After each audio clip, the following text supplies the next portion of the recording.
you've mentioned the urban mission, you've mentioned this life course thing, you've meant, what are some of the advantages of, and how do you know when to keep going with something if it doesn't work the first time? Yeah. Look, the last question is perhaps a tricky one, but the earlier question is an easy one.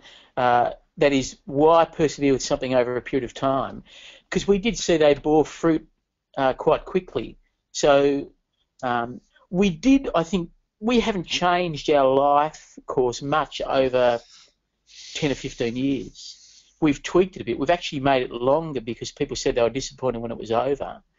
But we did find from early in the piece that they actually did begin to bear fruit. But it wasn't just that. It was the fact that you need to develop momentum in something before a Christian's confidence is won to it. So that if you bring in the next evangelistic speaker whom they actually don't know, even though you know them particularly well, the Christian won't necessarily have confidence in that. They will have confidence, however, if they see something that's run consistently and recognise, having been to it themselves, it's good, and that actually is bearing fruit. Well, you'll win the confidence issue, which is so important to win. And the reality is there, rather unfortunately, Christians do at times walk by sight, not by faith. And so lacking confidence, you need to supply it.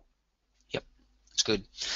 Just a reminder to people listening in, we're going to be opening up for questions soon. So if something's been buzzing around in your head, type it in. You might have to kind of go across from the webinar viewer screen to the webinar control panel screen, type in your question, and it doesn't have to be about anything we've talked about up to this point. If you want to ask something else to do with mission that I haven't even mentioned, then you're more than welcome to say, actually, I don't want to talk about this at all. I want to talk about something else, and I'll happily let Craig answer that question too.